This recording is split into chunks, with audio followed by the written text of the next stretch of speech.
Hey, Soraya. Hey, Jeff. Does it feel like we're back in the swing of it? It does. How do you feel, more importantly? I feel pretty good. Yeah, I feel pretty good. I had a little setback with my eye, but I think I'm heading in the right direction. I was telling you offline, I did a lot of sawing over the past week. We put new flooring in our guest room, and I wasn't wearing the correct safety goggles. I'm not even gonna. I Not think even gonna. my But the eye, important my thing is, my eye and sawdust are not best friends. So I'd say many eyes are not friends with sawdust. But the important thing is, you're here, you're feeling better, yep. Getting and that's a good thing. Yeah, and I'm excited. I was telling you offline. If you don't mind, I wanted to pimp a couple of my record Please. CDs that came out this year. So, two CDs I was a part of this year. Um, one of was this White Glove Test was a band that I was in the '80s, and we Hmm. recorded this with Vitas Matade, who's been on our show. In fact, you can see Vitas here at the control room. This wasn't the session that we were at, but at this studio. So and he sings about this on his latest CD, right? We talked about that. But anyway, so this was a project that we recorded 33 and third years ago, and it's finally out. Came out this year. So White Glove Test was the name of the band. Uh, our producer Philip Drucker, he's the front man of a band that I play in, 17 Pygmies. He gave me the original reel-to-reel tape for this, and I had it baked, which is a process where they actually cook the reel-to-reel so it doesn't snap on the machine. It was baked by a friend of Ronnie Barnett, Brian Kehew, who was nominated for baking Woodstock tapes like 2 years ago. Anyway, so we used the artwork from the actual reel-to-reel boxes. It has Vitas's writing on it, so his notes. So finally came out. It's called Rust Never Sleeps. So um, we made the CD kind of look like the reel, and got some old pictures of us as young kids I from love it. from a video that our friend Mike Meeker did. So, anyways, finally out. White Glove Test, Rust Never Sleeps. It's a live thing that we did, and it was pretty fun. I'm glad that it's finally out, and it's on Amazon, Bandcamp, um, Spotify, Pandora, all that stuff. And then a new project that I'm a part of, Smoky Ghosts of Big Trees. You've heard this one, so we put out a couple EPs digitally, and Tori, our front man, wanted a physical copy, so here it is on CD again. It's everywhere that you could find it. If you want physical copies, the best place is probably Bandcamp. That's the cheapest. If you order from Bandcamp, I'll ship it from this box right here. I That think one. I think that we only have about 12 of them left, Soraya. Like, I cannot believe how many of them we've already sold, but there's about a dozen of these left. It's on Amazon as well, Spotify, Bandcamp, Pandora. But we were a part of a project called Smoldering Ashes, and we still are. We're gonna probably work on some new stuff, but three of the members from Smoldering Ashes put this together. Tori wanted to do vocals, so it's all Tori's singing. 8 songs. The two digital EPs put on one CD. But anyways, it's out there. I'm excited about that. But the Awesome. CD that we want to talk about today is this set right Uh, here.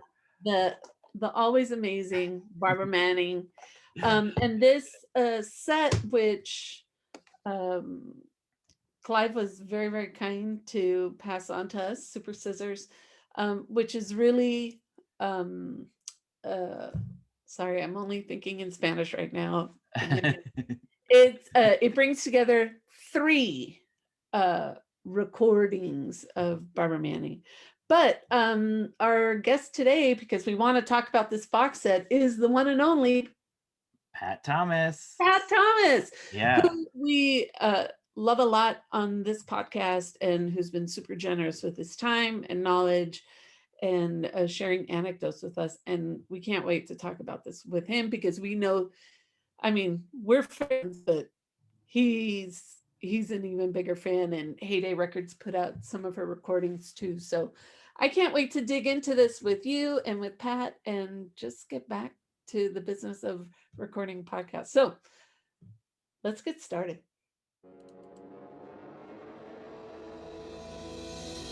Hi, this is Soraya. And this is Jeff, Our podcast is called Paisley Stage Raspberry and Rhyme, a podcast where the two of us play music that we like and share anecdotes and background about the tunes. We hope you'll join our conversation. And without further ado, a grooviar. Let's get groovy. Where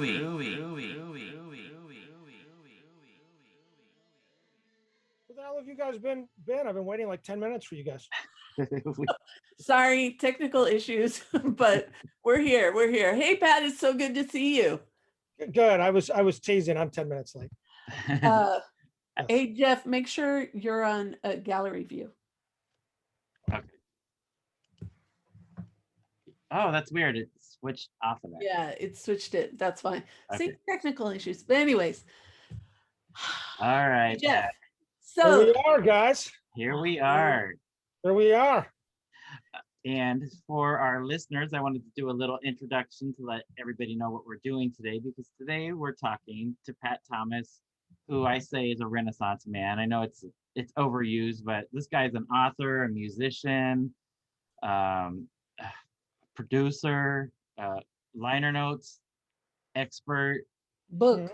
Very book, cool. Book Yep. book in progress. This guy does everything. So we're MFA. Okay, that's right. I graduate in 3 weeks. Nice. The professor. There you go. The professor approves. Yes. Well, we wanted to welcome you back, Pat. And today we're going to He's the professor. He's the professor, man. Well, yeah, we both are. You are. You're the real professor. I'm the dilettante. So today we're talking about Barbara Manning's box set, Super Scissors. Oh, we all got it. Everybody's got one? Does everyone have one? All right. Yes. And this compiles the first 2 solo records from Barbara, Lately I Keep Scissors and One Perfect Green Blanket, plus a heap load of other goodies, which we want to get to, outtakes and demos. This was released, I believe, on CD in 2007 on Clive Jones's Rainfall Records label. And Soraya, I think you and I both learned about this when we were talking to Clive. Yes. On our interview, because I didn't know that this box set was put together. But we're excited to talk to you, Pat, about this, because you made this happen. So thank you for joining us to talk about this today. Yes. Hey. Cool. So, Pat, the obvious question. Yeah. How does the work on this box set get started? Okay, well, I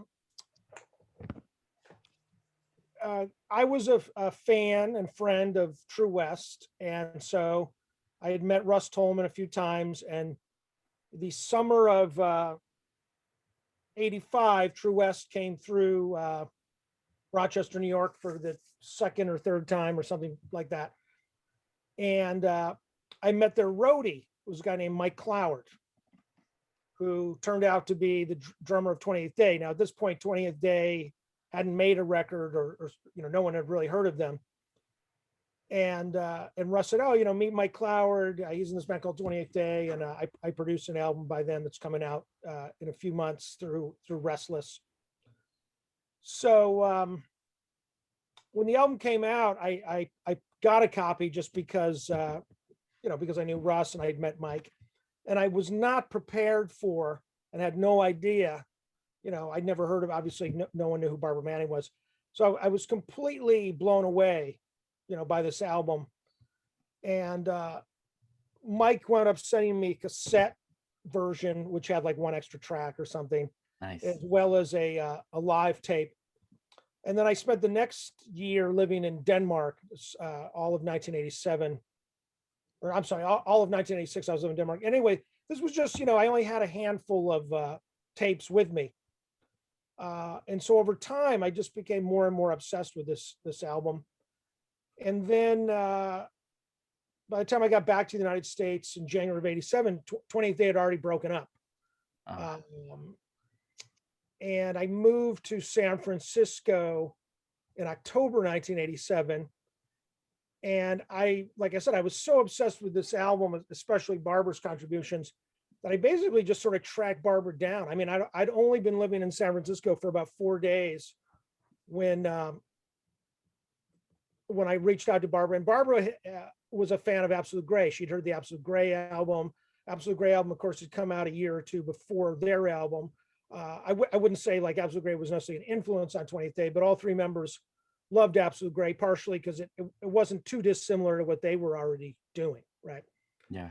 So Barbara said she wanted to play me some demos that she was working on. And so I literally showed up at her apartment with a dubbing deck, 2 cassette decks in one. Oh, you're right. And so, in hindsight, it's kind of funny. And so she gave me, we dubbed off maybe 2/3 of what became the Scissors album. Wow. And so I just, so I had this cassette, of like, half or 2/3 of Scissors. And for the next year, I just played it friggin' constantly. So when I decided to start Heyday Records, the first phone call I made was to Barbara. And I said, we got to put this out. And she said, well, we can do that, but we need to go into the studio and I need to record 1 or 2 more songs and mix a few things. So she at that point was working a lot with this guy, Greg Freeman.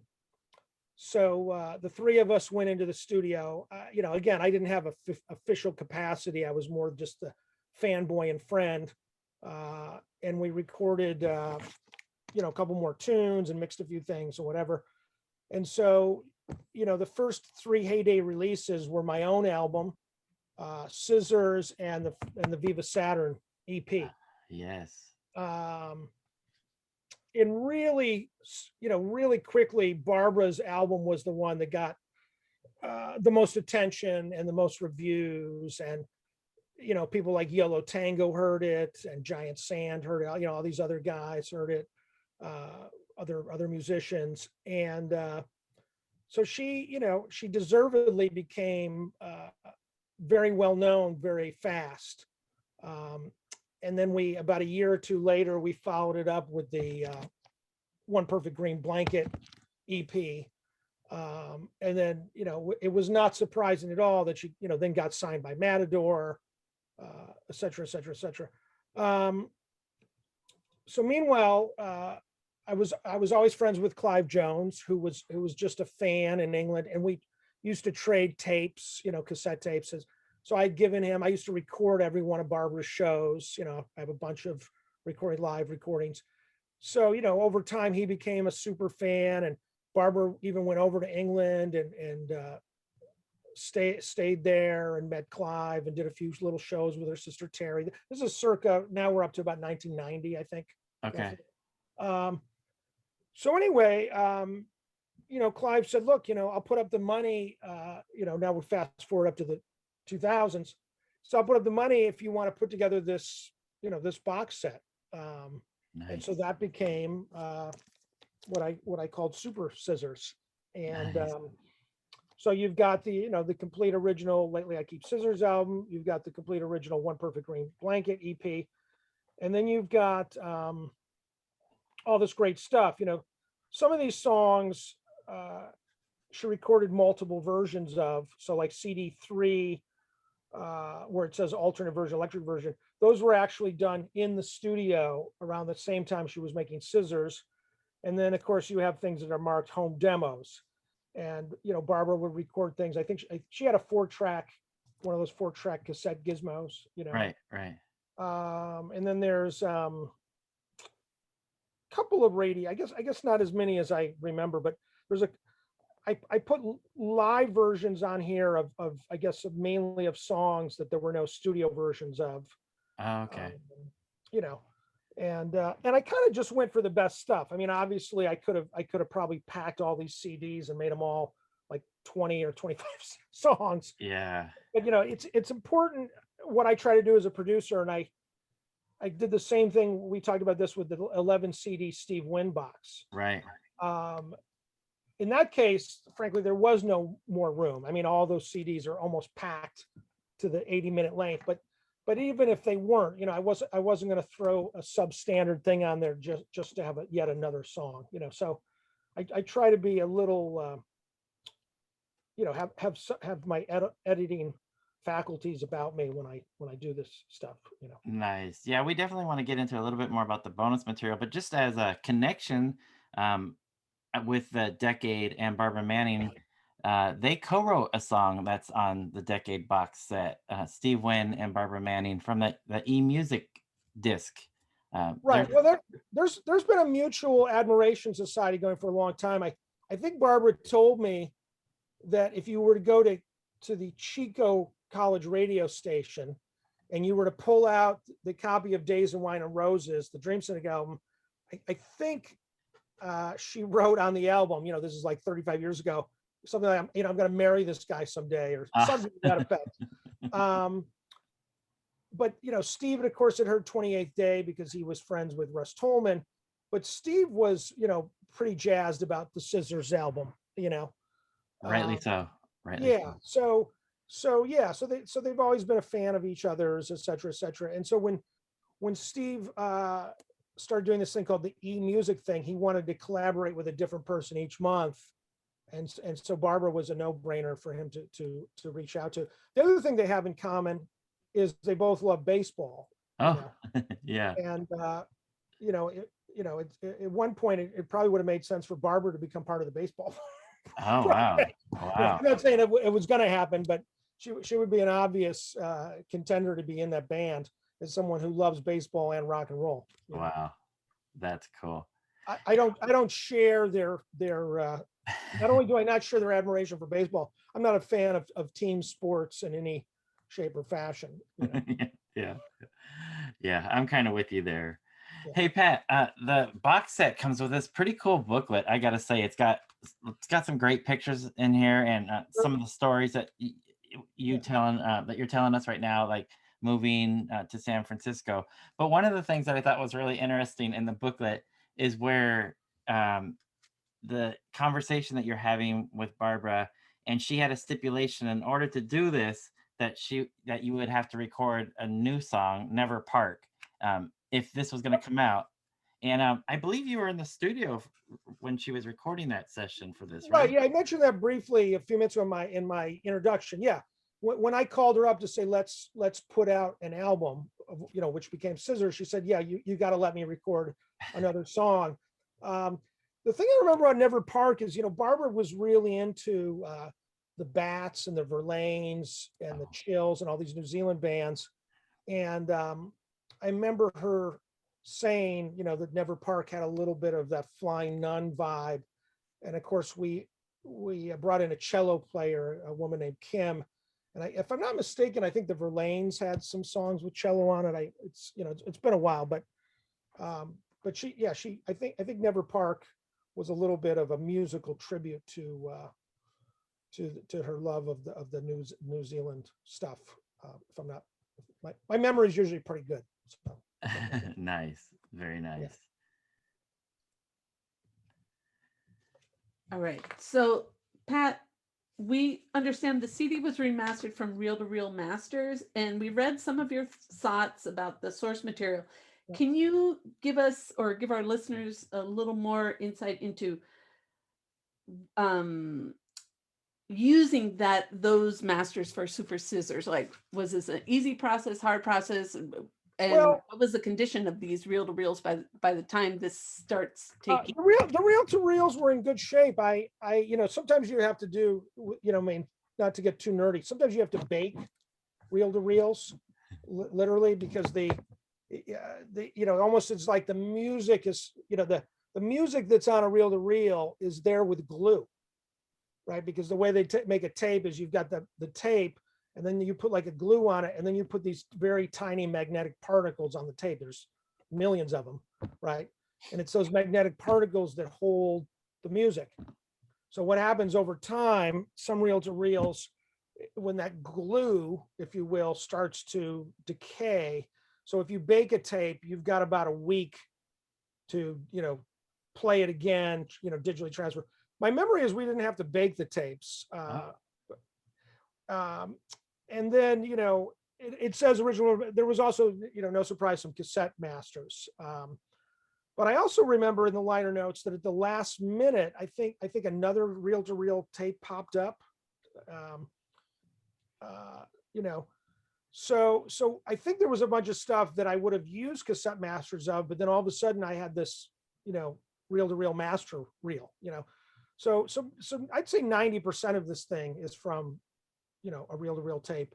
I mean, these are, this is not Pink Floyd's Dark Side of the Moon or something, to me, that's not necessarily the selling point, because I mean, part of Barbara's charm is, it has kind of a lo-fi, mid-fi sound. I mean, even the original studio recordings were done on an 8-track reel-to-reel, so we're not gonna have this as an album you play at the stereo store to get the guy to buy his new speakers, but nevertheless, it does sound great in its own indie rock way, for sure. Yeah, and I think I've read some of your comments about source material and how reel to reel is a little bit overrated sometimes, that the source material is such a big deal and it's more of a marketing thing, right? I think I've read you say. Yeah, I mean, obviously, in general, an original reel-to-reel tape should be the best source. Lately what's been happening is, if you're doing an album from the reissue album from the 90s, there's a good chance there never was a reel-to-reel tape. It might have been a DAT master. There's a bunch of record companies out there that literally go to Amoeba and buy a CD to put out their vinyl. Wow. Wow. Yeah. And the funny thing is, I'll just tell a little story. Years ago, I worked for a record company and we put out Richard and Linda Thompson's Shoot Out the Lights on vinyl. And it had been done on vinyl back in the day, like 1982 or whatever. But it was the first time it had been on vinyl. This was like the early 2000s, right? Wow. And the reel-to-reel tape couldn't be found. And I had a Rykodisc gold CD. Oh. Audiophile CD. Yeah. So that was the master, okay?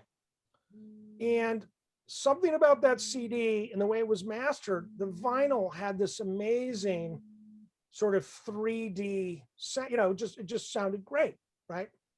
And it got a great review in an audiophile magazine. Wow. Right?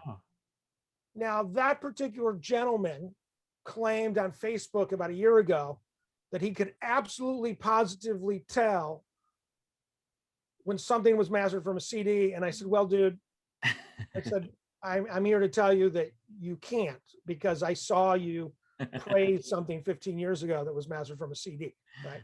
That's hilarious. In general, yeah, you don't really want to use CDs as masters. And obviously, Shoot Out the Lights was recorded, to analog back in the day. But anyway, it's all, to me, it's all a little bit overblown. I mean, I have a really nice stereo system. It's in storage. I listen to almost everything on a friggin' boombox. Oh. Right. And I love the sound of the boombox. I also have a CD player in the car. I love listening to CDs in my car. Yep. Same. Yeah. And then the other thing in my last part of my rant here is, brand new vinyl can cost like $30-35 now.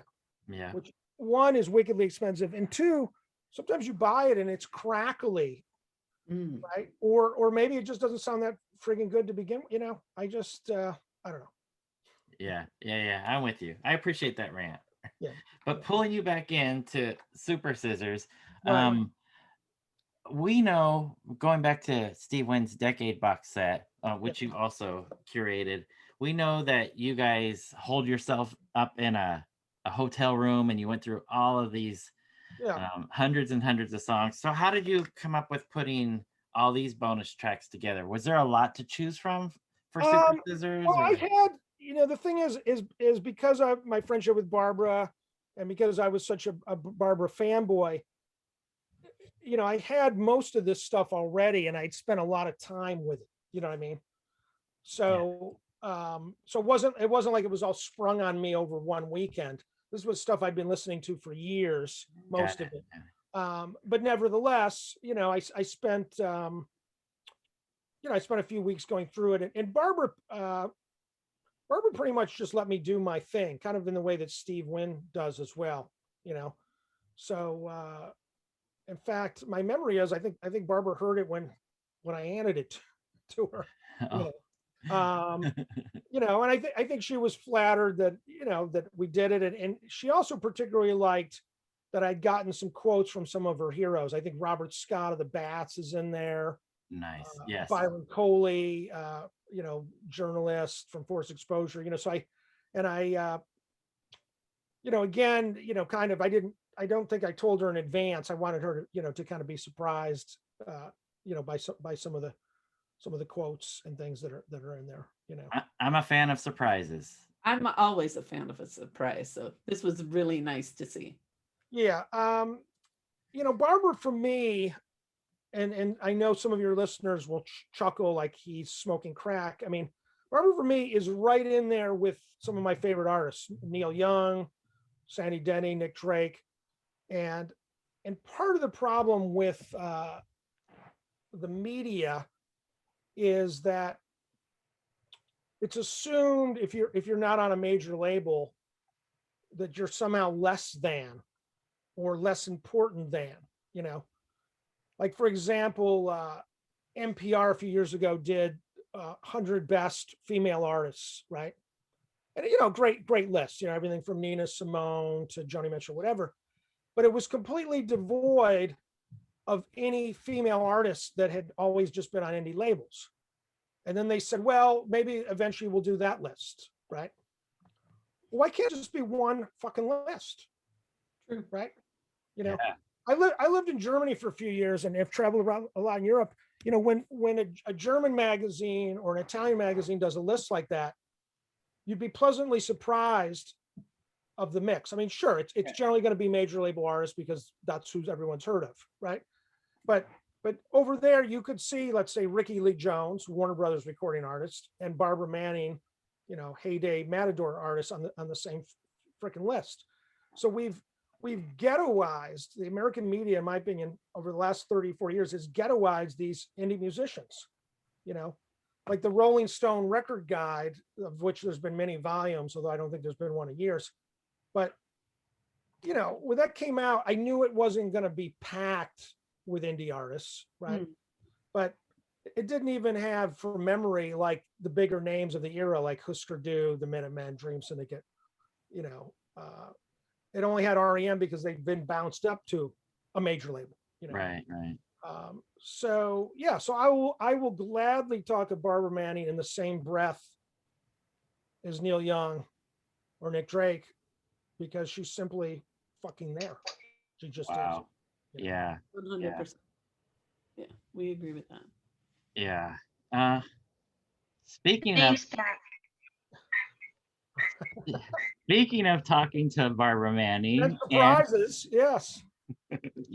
Well, Pat, you didn't know this, but we reached out to Barbara and we asked if she wouldn't mind hopping in at the end of this and making a couple of comments. So Barbara, I haven't seen you in so long. Hey, Pat, you know what? You're a really good interview. That is incredibly interesting. Were you listening to me? Of course, because I want to make sure you weren't going to annoy me. Oh, okay, good. Okay. I love how you came in when I basically said you were God, and then you're like, okay, I'll let him know I'm here. Yeah, that's kind of how it was. Like, okay, I just got to touch the top of my. Yeah, right. Yeah, here you go. I thought it was. Thank you. Thanks a lot, Pat. That was really beautiful. I think that's amazing. It's, you know, it's really incredible to have somebody say that about you and to consistently say it. Yeah. And almost every year I get embarrassed because you have, I don't know why, you just have this like, I gotta post this Barbara Manning. And then I'm always yes, like, I do. Stop. Right. Yeah. But no, it's never stopped. Your enthusiasm and support has always been there, and I really appreciate it through thick and thin. So thank you, Pat. Thank you. So Soraya, we're not done asking Pat questions, right?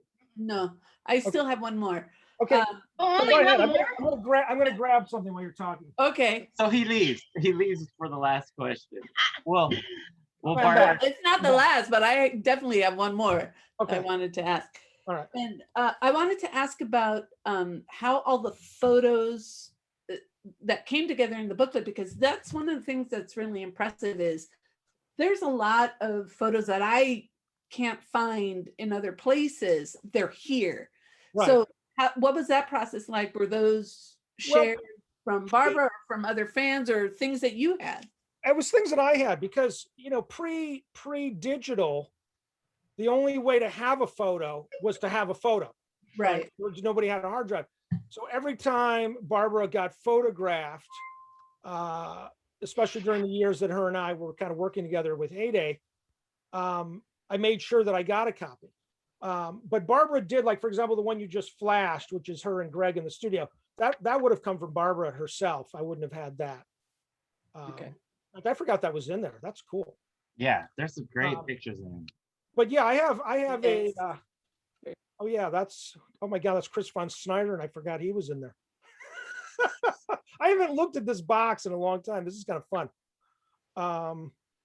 Keep going. Okay, yeah, that one I had turned into this giant poster 20 years ago. What? I did not like the fact that No. you had that. No, Barbara Bothered came the over to hell out of my me. house. Barbara came over to my house one day and she said, "What the fuck is that doing in the wall?" Now you'll be happy to know, Barbara, that it's been off the wall and it's completely covered in dust now because I Oh, haven't that's hung good. it That's up. a good I sign. haven't hung it up. Yeah, I haven't hung it up in a long time. So You could probably sell that on eBay, by the way. I probably could, you know. I can take care of that for you. Yeah, that's one of my favorite photos. It's Greg, great. Barbara, and Melanie Claren. That's a killer photo. Keep going. This is entertaining. I'm loving this. I was just gonna flip through while you were talking about compiling all this. Yeah, I know that photo. That was something I had. Yep. Yeah. So for That's our Barbara. That particular photo is Barbara, like not long after I met her. That's what Barbara. That was the Barbara look when I first met her, right there. she looks pretty much the same now. Yeah, she does. That's from a World of Pooh gig, actually. Outdoor World of Pooh gig.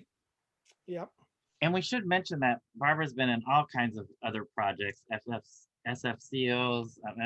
Yeah. You mentioned 28th Day or solo stuff. Yeah, I know that one. Yep.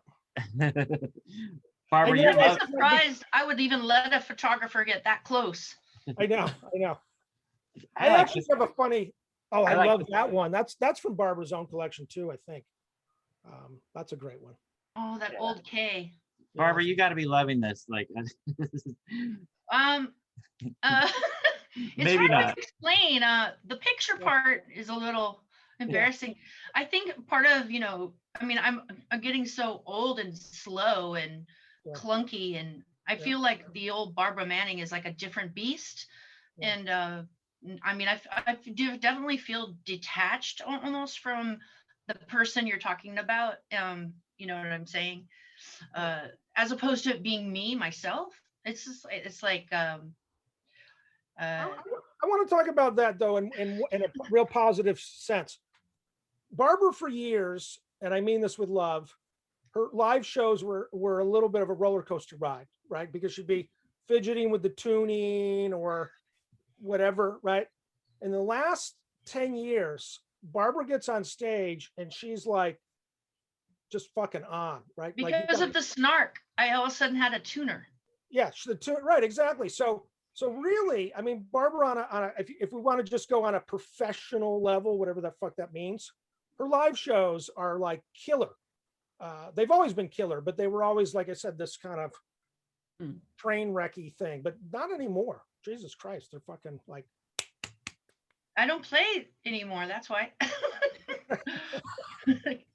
It's almost like left to memory. Yeah. Actually, you did a performance, Barbara, what, 2 months ago, a month or two ago? Oh yeah, to really only like a couple people watching. Not true. I was watching online.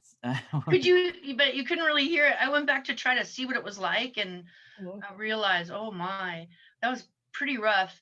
I my favorite comment of the night, because it was the first time I'd ever live streamed anything, and my favorite comment was something like two people talking about how frustrated they were that they really couldn't see and they couldn't hear, and somebody said, I think she just put this on the table, walked away, and there's nobody even looking at these comments. And I was like, yeah, that's true. That's what happened. Yeah. Hilarious. But I don't know. I feel like if you, I feel I'm very weirded out by the fact that I'm not as good as I used to be. That's what I feel like. Like I feel like I don't play as well. And it's nice, Pat, that you're saying I'm actually better than You're before. better. You're better. Yeah, you're better. Yeah. I'll just take that and not, and I'll lick my Yeah. insecurities later. But it's scary to play when you have people with this mindset of like, ooh, we're gonna get, Matador record era Barbara Manning or heyday era, sorry, and maybe even better. Okay. But I can't really I don't know if I can conjure that same ability because I was pretty fierce back then. And now I'm just like grateful to be able to play in front of someone. It's kind of different. Yeah. I was having a argument with this guy on Facebook months and months ago, and he knew that I was very just like kind of jealous of the fact that Cat Power and Liz Fair were always the go-to people that people would talk about with in regards to indie rock females. And the fact that that really annoyed me. And so he started to just send me all these Cat Power videos all the time. Oh, With like messages and stuff. And I was just like, wow, you are using Cat Power like a fucking, paddle or something, slapping me with it. And it's just so weird to think about that. But it was really because I gave that power over, like I was jealous of it. So I would react. So I started to like going, well, you're gonna have to start loving everything so nobody can do that again. But anyway, insecurities are funny. And Pat, you and I know a lot about that. And that's one of the things that's cool about our friendship is that we, if you don't mind my saying, Pat, share a really fucked up mental health state. we And do. and we do. I know I do, and I know he does, and he'll say the same about me and himself. And Yeah. and so there's been times when we've related the best. Nothing to do with music, just trying to kind of pull each other out of really deep depression. There were some intense phone calls many years ago. My favorite one though of the bad ones are when you called and said how happy you were just to be in the hospital, like you were like in bliss because like after a particularly bad episode, which I will not, I'm not going to tell on you about, but I'm sure that the drivers on the bridge were a little annoyed. But after a particularly, harrowing event like that, you called me and you wanted to let me know where you were. And also you're like, I'm having a hell of a time. This is like the best place I've ever been. Like I've got a room and a bed and people bring me food and they talk to me about my state of mind and I'm getting more attention and love than I ever get. And I was thinking, that's true. That's true. Yeah, no, it's true. And on the reverse, I remember a panicky phone call from Chico a dozen or so years ago. Oh, yeah. And I have to say though, the problem with a mental health problem is that it is not situational as much as it is just it's chemical. And so you can be in a great environment or, you could be having the best time in the world around you, but you still feel like you don't deserve it and you're a piece of shit and that everyone who's saying something nice don't really mean it. And I mean, you just, you believe that. And I mean, look at the, I mean, I don't know anything about him, but didn't the guy from Soundgarden kill himself after a great show? Right. Yeah. I mean, yeah. like I said, I know nothing about this guy. I'm not judging him in any way, but it's hard to believe that you could do a show in front of 5,000 screaming fans and then go to the hotel room and off yourself. Right. I mean, who the hell knows what he was thinking, but Barbara's right. It's not always situational. It can be chemical. I also think these things kind of go in cycles too, a little bit sometimes, I think it's there all the time for me. I think it's a constant struggle. Yeah. And this year has really brought a lot of things to the front for me too, because I'm also struggling without a job. And so that's when you don't have a job, you don't have that, you're not adding to the pot of the people who are, taking care of you. And that's one of the hardest things for me to deal with mentally is not like pulling my own weight. But speaking of, I wanted to ask you, Pat, because I don't want us to run out of time and I want to have a question too. So it's almost like I feel like that time when I was walking with my grandmother and I was saying, you know, will you show me when you first saw me as a baby, where I was when I was born, you know, and she took me to the exact hospital, and she's Right. telling me about where I was like laying. So I kind of feel like I'm asking you this, but can you tell me a little bit more about the process of picking songs and, I mean, did you just use every single thing you found on those tapes or what? No, And no, then no. I was also, actually, hold on. And I also want you to include, yeah. and talk a little bit about, the person you were hiring to do the actual, physical engineering, which I think his name is Mark. Yeah. So if Oh, you, yeah. Good idea. Good I would idea. love to hear about Mark and about how you work together and that process. If that would be really awesome. Okay. I was saying earlier, which I'm not sure when you tuned in, that a lot of these songs I knew because either you had given me tapes or Or what was you you had mentioned? just decided to dub them. Take them, right. Greg Freeman had given me some stuff. And so by the time it was time to do this box, I knew most of this material in some way. But I was also telling these two, our hosts, that you know, I am a fanboy, but I also know when to like edit. And so there's definitely stuff that's not on here. I couldn't tell you what it was anymore. But in other words, I didn't put everything but the kitchen sink. I put the kitchen sink minus the everything. Um, um, and the thing is, which is interesting, is like if you go to CD3, like some of these are totally different. Like what something you've got isn't good is acoustic rather than electric. Prophecy Written, I think, is electric, maybe even with a band. You know, so because the worst thing is what you don't want to hear is a song that basically sounds just like the one you already know, minus the bass player or something. You know what I mean? So I feel like I picked things that were, you know, kind of cool and different. Wires, Cages, Fences, and Gates has drums. You definitely must have supplied me with some of your 4-track tapes because a good friend of mine, Mark Sherrill, had a 4-track player, and he and I mixed those. And when I say mixed, we kept it really simple. In other words, we weren't going to Phil Spector you and like add strings and horns. I mean, we pretty much mixed it in a real simple way because they were just home demos. So I think they were mixed more or less as Barbara might have mixed them herself. Now, the one thing that Barbara and I have always butted heads on is One thing. well, many things, but for purposes of this box, Barbara is not a fan of Barbara's voice necessarily. And I think Barbara's voice is one of the key reasons to fucking listen to Barbara, right? Agreed. So when Agreed. we were in the studio, her and Greg Freeman, who was the engineer and kind of Barbara's co-producer, Greg is one of the rare engineers that sees the vocals as an instrument. And so he was mixing stuff kind of, in other words, vocals generally float over the top, right? Like here's the band, you know. Yep. And so I think the one thing that I did in the studio was like, can we have the vocals just a little bit louder? And so I think if I hadn't been in the room, the vocals would be a little more buried on the Scissors album. You know? Thank you, Pat. Thank you for that. Because you know the thing about Barbara that proves that her voice is amazing is think about all the cover versions that she's done. We were like, holy fuck, this is great. If she had a terrible voice, why would you want to hear her sing someone else's too? Exactly. Mm-hmm. Yep. Absolutely true. Yeah. You know, Barbara has an ability to make some of these So songs. you were mixing these tapes and you hired Mark because he had a 4-track or because he had a way to No, he had a 4. He was the only guy. He was the only person. Electronic stuff. No. Mark was the only person I knew that had a 4-track, and he was a fan and a nice guy, and he did it for free we did in his garage. Yeah, I'm kind of conflating. He did it for free? Yes, he did.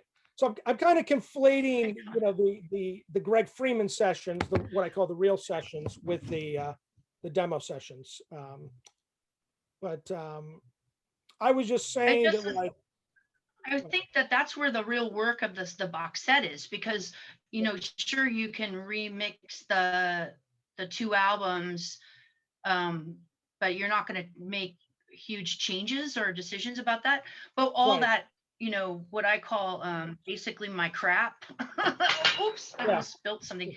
You know, just like all those extra songs that I kind of went, oh, that's kind of a weird ditty. Let's just leave it on the tape.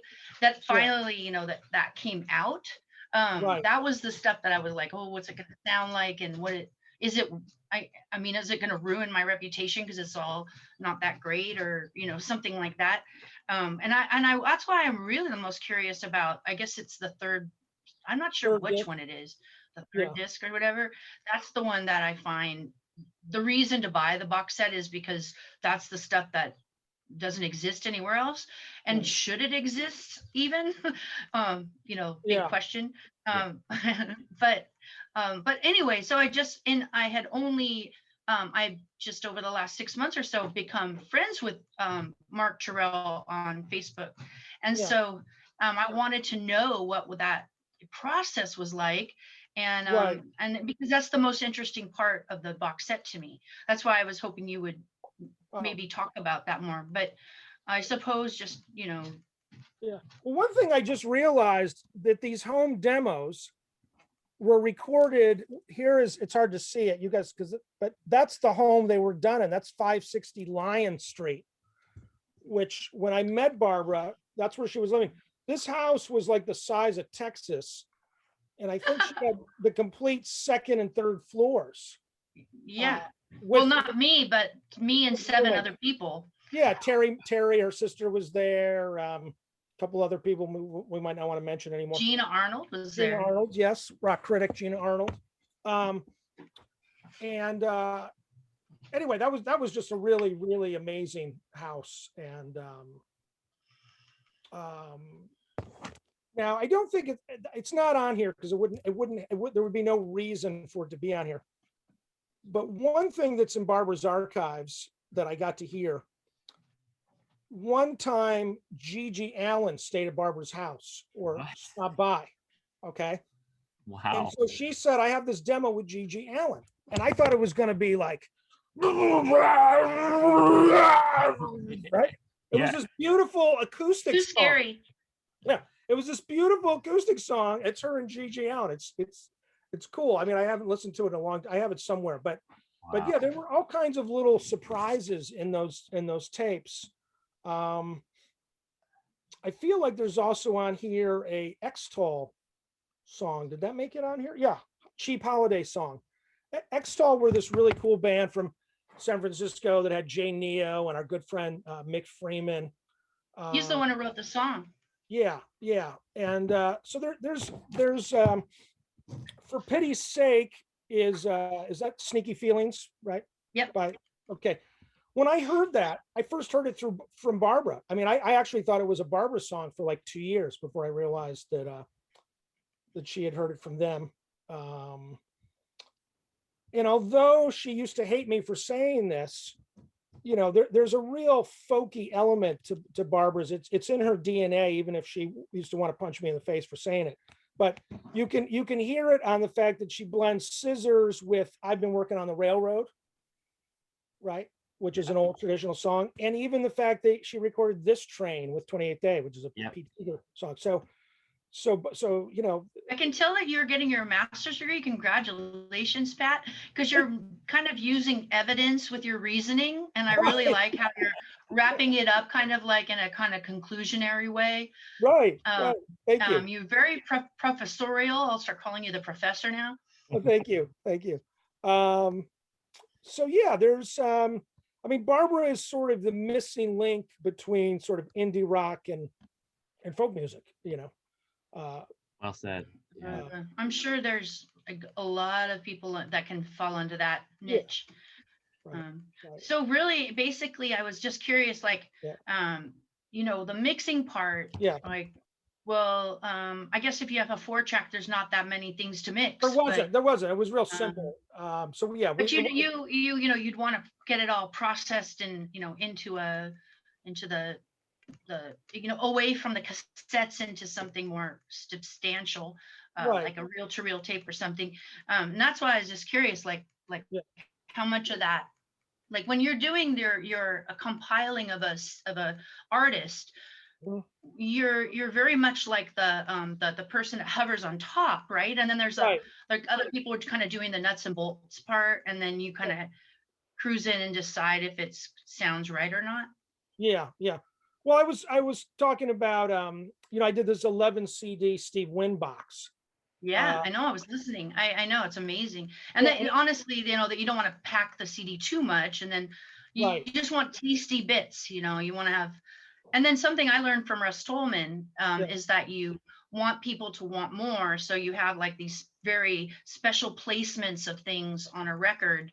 sure. Like the first two tracks and the last track on the first side, and the first track on the second side, and then the last track on the last side has to be leaving you something like kind of like it's not quite finished yet. And Yeah. so I get that. Yeah, I get that. I do with Steve's box set. I kind of treated it like the Gong Show, because if the song didn't grab me in the first minute and a half, I skipped. I went past, because mm. we had he had something like 200 songs. I boiled it down to like 60. Yeah, wow, that's amazing. Yeah, that's true. That's a good point. That would be really hard from somebody who's been putting out music continuously for so long. And Yeah. I'm curious about the True West box set that you're going to be doing. I mean, they've only got 2 albums or something, right? And Yeah, then exactly. they weren't very friendly with each other for a while. So I don't think there's a lot of like extra later just I mean, it's kind of like where are you going to get this stuff, and how is it going to This is going to be interesting. We're going to include, for the first time ever on one package, the non-Russ Tolman True West, right? So there's going to be Yeah, some True West where Russ didn't play, didn't that's write. gonna suck. Oh, Ouch. I'm not editing. This is staying. Yeah. But yeah, it's going to be an interesting project. Also, True West did demos of 1 or 2 songs that Russ wound up putting on his first solo album. oh yeah, right. That's on Totem Poles, Glory Holes. Mhm. And I actually haven't really started on that one. It seems a little daunting, even though there's not that much material to pick through. And what you like give them to an engineer and then give them a list of what you want them to mix, and then you come in and listen to their mix and make suggestions? Is that what happens? Sometimes, or sometimes I just sit in the same room, and just be like, okay, but usually like with the Steve Wynn box or this True West box, there's no mixing to be done, because it's in other words, it's just, here's a cassette or here's a reel to reel. We don't have the multi-track tapes anymore. You know what I mean? Mm-hmm. So I'm really going So for just cleaning it up. Yeah, cleaning it up, and also I'm kind of going for performance over sound. In other words, if it sounds crap, in other words, if the audio is crappy but the performance is great, that to me is more important than great sound, terrible performance. Does that make sense? You follow what I'm saying? Yeah. Yeah. Because I'm not, like I think I said earlier about this stuff, this isn't Dark Side of the Moon where we're going to use it as a stereo demonstration record. So we're really looking to extract the best possible performance, right? Mm-hmm. Yeah, someday if we all live long enough, maybe we'll do a giant Barbara Manning live box. Oh, I know I have so many tapes. Like I have zillions of DAT tapes of live shows from me in Europe with Calexico backing me up and stuff. I had so many. Yeah, and I should have dragged it out ahead of time to flash them. I probably have about 50 Barbara Manning CDRs, because I've digitized most of my Barbara Manning collection. So that's so nuts. Yeah. I used to be so mad when you show up to record something. Yes, I know. I get so mad. I'd get mad at Pat so much back then. Yes. Because I guess I just didn't feel comfortable with his adoration. Yeah. It was very awkward, but it was. There was a show. Sometimes you want a live show to be like in my you take a breath in and you breathe it out, and then it dissipates and it's gone. Rather than being something that is forever, ever, ever, ever, ever, I got blisters on my fingers, that kind of thing. Excuse my bad accent. No, you're right. In fact, one of the few shows I didn't go to back in the day, some other nutbag came up to Barbara afterwards and said, "You're Brian Wilson and John Cale rolled into one." You remember that? Wait, you weren't there and you're asking me if I remember it? Well, you told me. You said, "Yeah, I met some crazy guy last night who came up to Because me." I honestly only remember you telling me that. Oh, okay. That's as far as my memory goes with that. But Yeah. yeah, sure. People start to Yeah. yeah, that's a pretty cool compliment, actually. I probably didn't take it for what it was worth back then. Yeah. Well, it's sort of like you've got a dark side, which is Cale, and you've got a pop side, which is Brian Wilson. Oh, thank you. That's I how I like look at that. Thank you to the fan who said that a long time ago Whoever through he the might be. filter of Pat Thomas that remembers every single thing. Exactly. That's why we like having Pat on the show, because Pat is an amazing archivist, and he's got a lot of stuff in here. I recently did one of these with Chuck Prophet, and a bunch of He's so funny. he is funny, but a bunch of fans said to me, our favorite part was Pat telling Chuck his own stories that Chuck couldn't remember, anymore. Yeah, there you go. And I had one last. Yeah, well, he went through his risky business period, He did go through a risky business period. Yeah, he's long since out of it. Yeah. Pat, I had one last question before we wrap up about Super Seekers, and it's the visual. How much of a part of the visual were you? Because it looks like when I first got it, I thought, okay, there's some coffee It's stains. damaged. Yeah, we need to talk about this. Okay, first of all, the artwork is all done by a guy named Nat Russell, who lives in Indianapolis, Indiana, but he used to live in Berkeley, and he's quite a bit younger than us, but he was a fan. He purposely, because this is archival, he purposely did this water damage, right? But when the box set first came out, I got letters asking me if I could send them a clean copy. In other words, people thought it was truly water damaged. I did. When I got it, I did. Yeah, no, that's the whole point. That is so rad. That's like so rad. The most excellent part of it. It is. It's so fucking cool. And I couldn't believe that people thought it was real water damage. But I'm looking at it now, and it does look real. It looks. It does. Yeah. Funny that I always thought it was a coffee stain. Well, he might have done coffee stains to go for the water. I should ask him actually how he did that.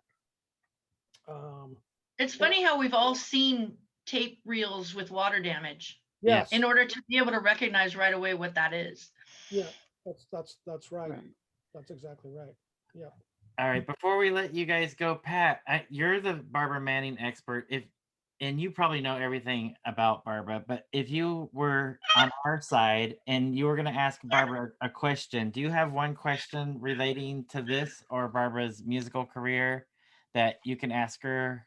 Well, you know what? I think it would be cool because Barbara and I haven't talked about this in probably 30 years. I'd like Barbara to talk for a minute or two about her songwriting process. If I know it's hard to talk about it because it's kind of like in your head and your heart, but maybe she can talk about that a little bit. It's easy. I feel like it comes over like a cloud, like you're kind of like have a fog. Actually, it's more like a constipated feeling, like you're feeling like you suddenly feel extremely solid inside and you need to get it out or something. Like it's a very physical feeling. So so there's that. And I get it still because all of a sudden I'll get these like lyrics in my head. But then the thing is, I also poo-poo things all the time. Like I feel like sure that, I'll start playing something and then I'll go, anyone can write that. Like it just doesn't seem complex enough or edgy enough or meaningful enough. So I would say that the writing process is not hard, and you can either spend time on it like where you work on it piece by piece and take it apart and put it back together, which is a great way to write a song, or it writes itself in like a minute or two and you just have to make sure you have a tape recording going because it sort of works through you at the time. I call those muse songs because those are songs that are like, wow, amazing. They wrote themselves. And then I most recently wrote a song. I know, Pat, you heard it, I think, pretty sure you heard it, where somebody paid me a good amount of money, just enough that like it was like my rent money a couple months ago, to write a song. And they told me what they wanted me to write about was a mathematician who had mental illness. And I had really like, I loved writing it. It was so fun. I just did all this research, took tons of notes, started to figure out like what kind of sound I wanted, played the guitar with myself, and then like wrote more lyrics. And the song was written like in a week. And it's a pretty solid, like it's got, you know, good chunks of stuff in it. And I feel like it's a good song. It's not an emotional song for me. It's not like I'm singing about my life. It's totally, you know, it's just a song about a person. And I think it's, you know, it's going to sound good with a band. Let's see if 28 Day will play it. Yes. Last question about songwriting. Yeah. I know Pete Townsend does this a lot, and Neil Young a little bit. Do you ever have like a piece of a song and then 5 years later you go back and grab it and put it into something else? Yeah, Or- Pete would do that a lot. It's fun to hear it in other songs and go, hey, he stole that or he repurposed it. Yeah. I can't think of an example of that, Pat. I don't think you do that. And But I think it's because I throw away most of my stuff. Like I look at it and go, is this better than anybody else's version of this kind of sound? No. So I just get rid of it. Like it has, I feel like a song is only worth keeping if it's got something that like, whoa, I don't think anybody's done that before. That's new, you know. That's for me when I hold on to a song and work on it more. But most of the time it's like, wow, anybody could have written that. And a lot of times I listen to music by people, not necessarily the electronical modernist stuff. I don't really feel like I could do, but a lot of times I listen to like singer-songwriter stuff. And I think if I had written that, I wouldn't have presented it because it's too easy.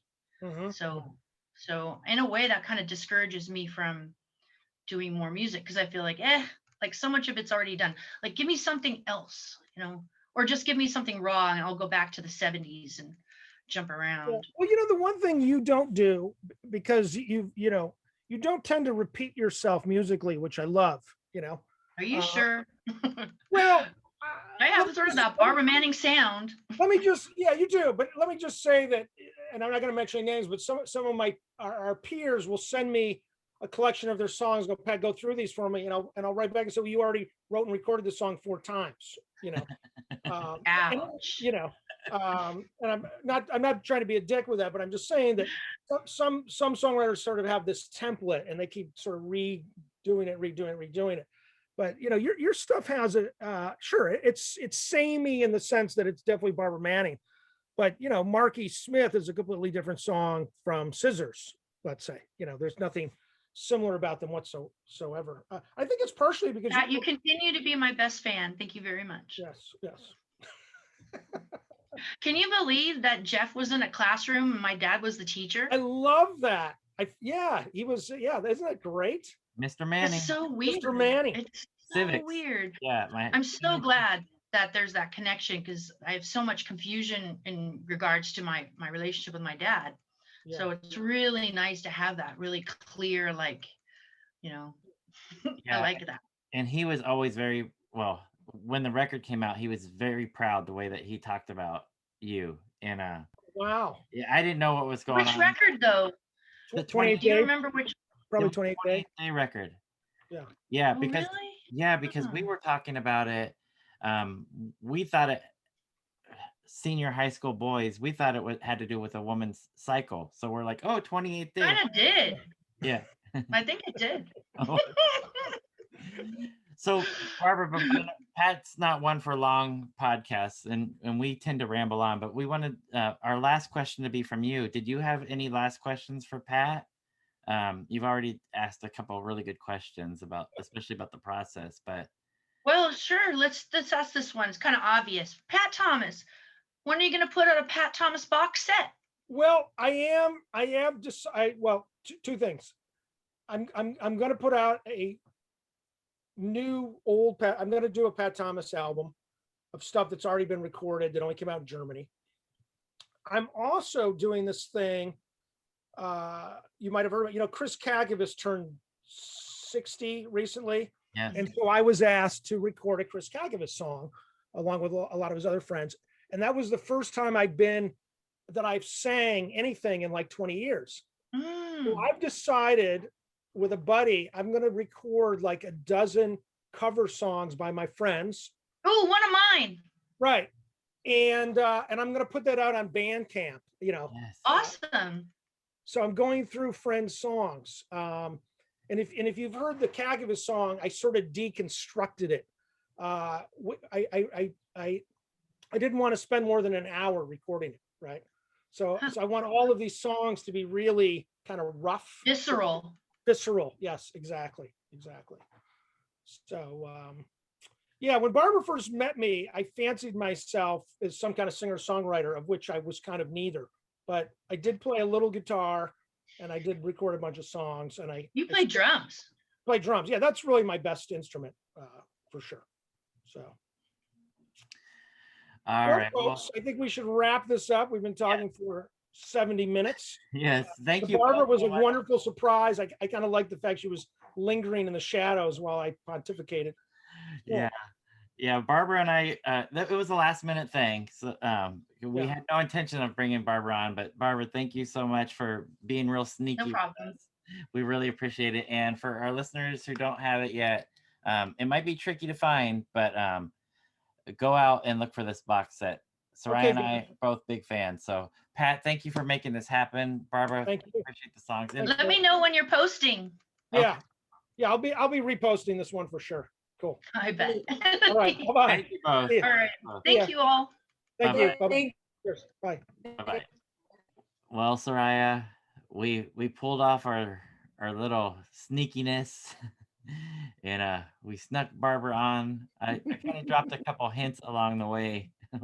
I was mentioning surprises and talking to Barbara, and then we brought her on. So that was pretty fun. Looked like you're having a little bit of technical issues on your end. I am. I don't know what it was, what it is. I do know that my internet provider has been working up and down my street this week. So I do apologize for No that. worries, no worries. But again, the most important people I hope were heard, and that was Pat Thomas and Barbara Manning. Yeah. So any thoughts about the conversation? First of all, it was great. I like seeing the two of them. I like hearing the two of them together. And it's so evident that their friendship not only spans a lot of years, but there's a great deal of respect between the two of them. Absolutely. And I just wanted to point out one quote from the liner notes. And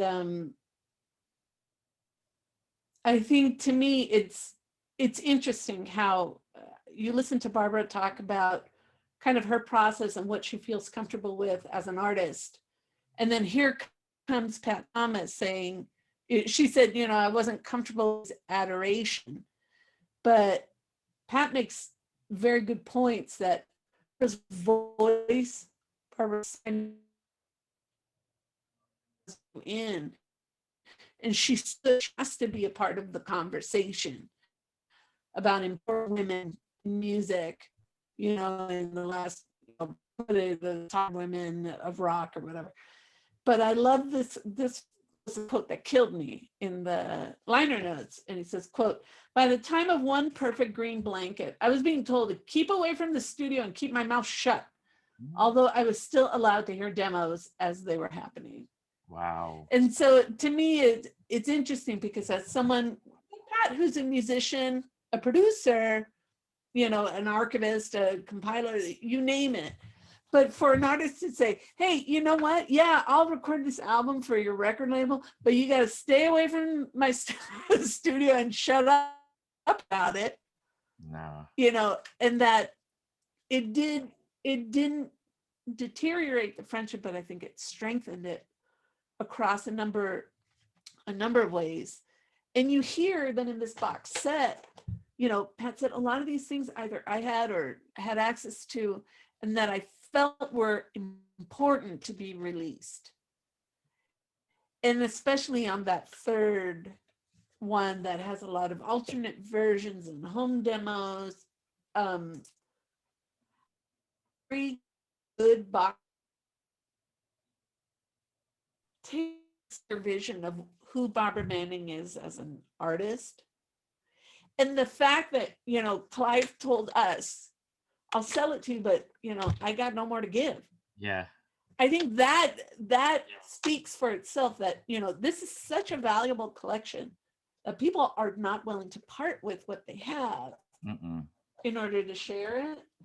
And so, I think Jeff and I both realize for some, this is going to be a difficult get, but it's valuable. And I think one of the things that people should know, as Barbara told us, is some of her work is accessible on Bandcamp, on Discogs, and even on eBay. So, begin to exhaust those places, because Barbara, one of the quotes I found online from bbislandmusic.com is that Barbara Manning is America's unheralded sweetheart. Aww. And I love that quote because she's going to blow your mind with her songs. Her songs are so, like, there's another quote in there, if you forgive me, and it was from a review of Scissors. And the reviewer is Rick Thomas. This is from 1988. The playing is solid throughout, almost minimalistic, in keeping with the nature of the songs, and includes excellent moments provided by Cole Marquis on Make It Go Away and the wonderful cello of Kim Osterwalder on Never Park. Woman, and I can't help seeing that young girl with the crumpled pieces of paper every time I spin this record.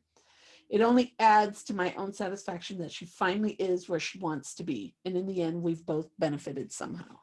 Oh, She is really extraordinary. agreed. Yeah. That's interesting that they call her America's sweetheart. And I definitely see that side of her, but I think of her as fierce. Oh no, she's badass. Yeah. I don't care what anybody says. I don't care. She is a badass. But that idea of she's the unheralded sweetheart, it goes to Pat's point where, like, she's been left out of a conversation that must have her in it. Agreed. Absolutely. And it could be simply due to the fact that, she's an independent artist. And, as he made the point about where mainstream music media focuses here in the US, Yep. But she's fantastic. And if you have listened to 28th Day, you need to hear her solo work. Her solo work is outstanding. Agreed. Absolutely. Agreed. Well, we went a little bit over what I promised Pat, but I'm glad we made this happen. I think it was a good conversation and a necessary one. Agreed. Absolutely. All right. Mi gente, Groove on, Paisley people.